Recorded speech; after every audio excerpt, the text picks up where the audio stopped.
right, so we are going to finish part 2 of 3.6. I hope you guys didn't have a difficult time with my 3.6 part 1 over the weekend. I did tell you guys that today's section is going to be a little more difficult and there is going to be a lot more tedious work. So please just follow along. I did only pick 2 examples for your classwork / homework. I'm literally only going to give you problems that look just like the ones that I'm about to go over. So let's just take a look at the first one.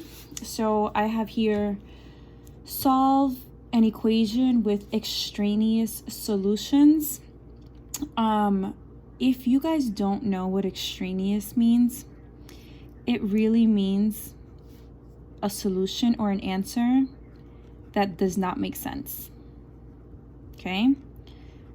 So a false answer, something extraneous. Okay?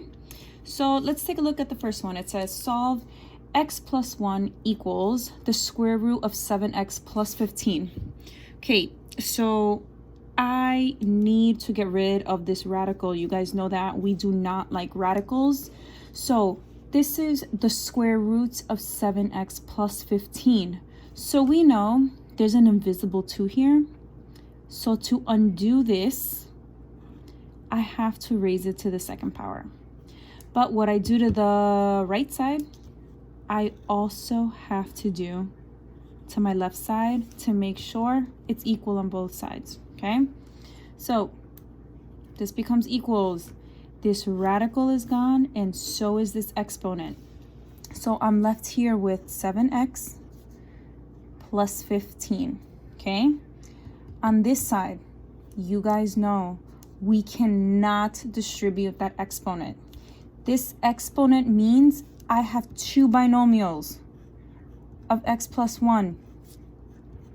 You distribute that exponent, you're going to get the incorrect answer. Okay, from here, bring everything down. You have 7x plus 15. Okay, we have to FOIL this out. You have to multiply. Okay, x plus x is x squared. Distribute this x one more time. X times 1 gives you positive x. Now we go to our second term. 1 times x, once again, you get x. And 1 times 1 is plus 1. Okay? We're still simplifying.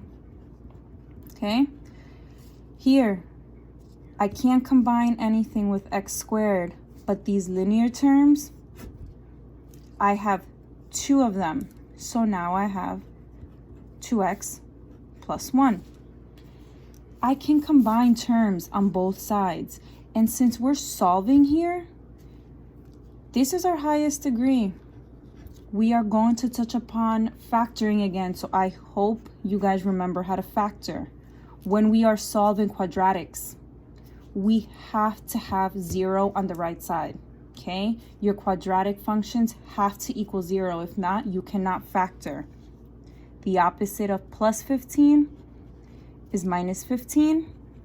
And the opposite of plus 7x is minus 7x.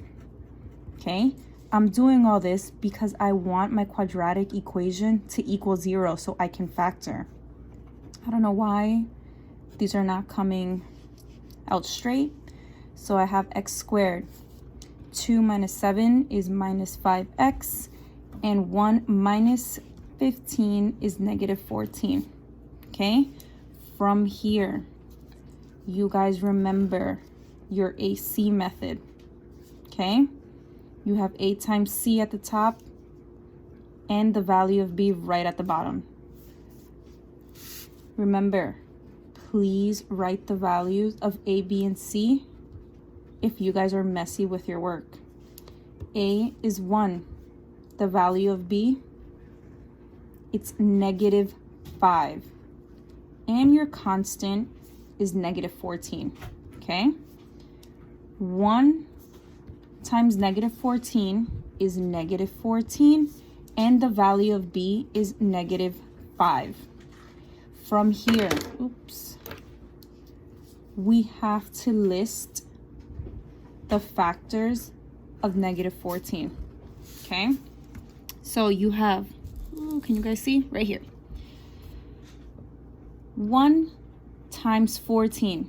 In order for my product to be negative 14, one of these has to be negative, okay? But no matter which one I make negative or positive, I'm never going to get negative 5. So that's out of the question. Then I try 2 and 7. 2 times 7 is 14. If I make 7 negative, I'm going to get negative 14. And negative 7 plus 2 is negative 5. So I found my factors. 2 and negative 7. I hope you guys are remembering all this because I'm going pretty quick. From here, I found my factors. I'm going to do work here, okay? So let's continue up here. I have x plus 2 and x minus 7 equals 0. Okay, when I have equals 0 and it says to solve, you guys have to take each binomial and set it equal to 0. Okay, we know here x is going to be negative 2, and over here x is going to be positive 7.